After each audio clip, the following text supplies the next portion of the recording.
drugs, wreck families, ruin lives. You know, you lose jobs. You know, Dr. Drew says you don't have a problem if the problem is not hurting your bank account or hurting your everyday life. For me, neither was happening. Back when I was getting high, Coke was $35 a gram. I was making a healthy six-figure salary. I was a property owner, and I had the world at my feet. So it wasn't ruining my bank account. And I was still able to show up for work, although I was a sweaty, high mess, honey. But I was there, and my bosses knew about it, and if you're reading this, you know you knew. But they never called me out. Looking back on that, I wonder, because if I saw somebody falling around these halls, a sweaty mess the way I used to be, they would definitely be called out. Definitely be called out. There was a time in radio, my old profession, where the radio stations would send the jock to rehab. But by the time I came along, that kind of money was not able to be allocated for anything. So I was really playing Russian roulette. I could have lost my job at any given time, but I didn't. And I had one boss who used to, God, it made me feel so guilty, but I never got fired, so I just kept doing it. Who used to look in my eyes and say, another one of those days. And I'd go in the studio and do my show, and I'd get high just about every day. Just about every day for a solid long time. Well over 10 years. And the way I quit, and I've explained this to many of you all before, but I think it's important, particularly now, that I explain again. The way I quit, still had money, still had my job.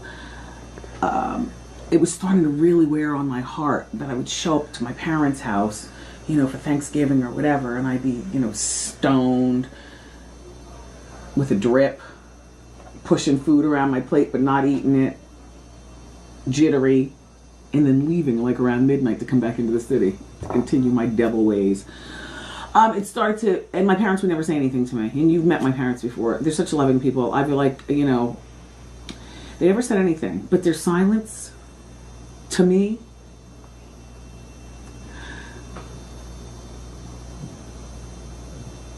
the silence, I think, might have hurt more. Like, you know, after you get high all night and then you sober up and you think of all the, you know, messed up stuff you've done and, you know, whatnot. I think my parents' silence, my family's silence, hurt me more. And I never had boyfriends who got high because I always thought I could handle it. When I say high, I'm not talking about weed, you know, and yes, weed is a drug and I'm not a weed head, but I'm not talking about weed because I think that there's a huge difference between, this is our philosophical conversation in my head about drugs. Cocaine is the devil, okay? Crack is the next level of the devil. Weed is like kindergarten. I don't know what heroin is, and I certainly don't know what you all do with the pills. I don't want to know. And drink was never my drink of choice. Drink was never my drink of choice. But I would never have boyfriends who indulged. And that goes for Kevin too. And by the time I met Kevin, I was 29, about to be 30. He was 23. I thought it was just, you know, another hookup. It ended up being something more real. He's from the streets, and, you know, he's a hothead. And for all the hothead and street savvy that he is, the one thing that this big bad wolf could never talk down was me. Up all night. He's in there sleeping, 5 o'clock in the morning. I'm in the bedroom, in the living room, trying to cover the smell of my crack, hiding burnt spoons in the couch, sliding glass door open. I did used to smoke, and trying to cover the smell with Newports. But the point is that this big bad wolf, my Kevin, can rah, rah, rah, and roar at everything. Even to this day, to know him is to know. Woo. That's a hothead. But he couldn't say nothing to me. Like, it just hurt him so much. And he never said anything. So between him and my parents and coming up on my 30th birthday, and I had one marriage behind me that was only for 5 months.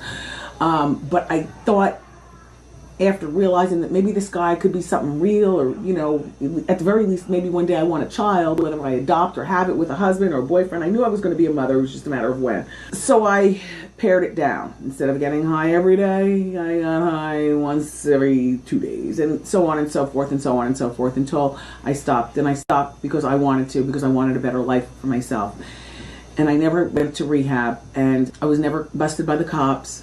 And God, I remember in 2001, in 2002 or 2003, in the early 2000s, I had my autobiography, Wendy's Got the Heat. And I was up in the Bronx. I was signing copies of my brand new autobiography, which subsequently hit the New York Times bestsellers list. There were hundreds of people there. It was like rock star. I was so grateful. I was so grateful. Like, people were reading and they wanted to read about me. And I'm signing books, and I look up. It was the main dealer. It was my main dealer from back in the day. And at that point, I had come clean about exactly who I was and where I'd come from. It was all written in the book. I'd already talked about it on the radio. But it was like seeing the devil, you guys. And all I can say is, I'm glad that I've been honest, so that nobody can bust me out but me. If you know somebody who's hooked, please help them. They're not going to listen to you. You know, addicts don't listen to other people telling them what to do. But I can tell you from my experience, the guilt, the guilt still has me giving my parents great gifts. The guilt? Are you kidding me? And now there's nothing that would send me back to the drugs. I've already done that psychological check. You know, I have older parents. You know, sickness and death is not going to send me back to drugs. Marriage is very tumultuous. Sometimes you're here, sometimes you're... Divorce will not send me back to drugs. I'm not going back. I love the me that I am right now. I love that I can be officially crazy. And you want to know what? When I think about who I am right now compared to who I was back then, I'm like... Why was I even getting high? I'm not even like the type of person that needs to get high to be social. I used to get high and go into my house and shut the blinds and stay for days with my own stash. I wouldn't even have parties. It made me an introvert. It made me an absolute weirdo. I am so much better like this. Smarter, clear, alert. But I wouldn't... Here's the weird thing. If I could go back, I would do the same thing all over again. Because there's something very Mary Poppins about my life right now that if I didn't have that back then, you know, to where, you know, yeah, I know the score. I don't know, I'd be a different person.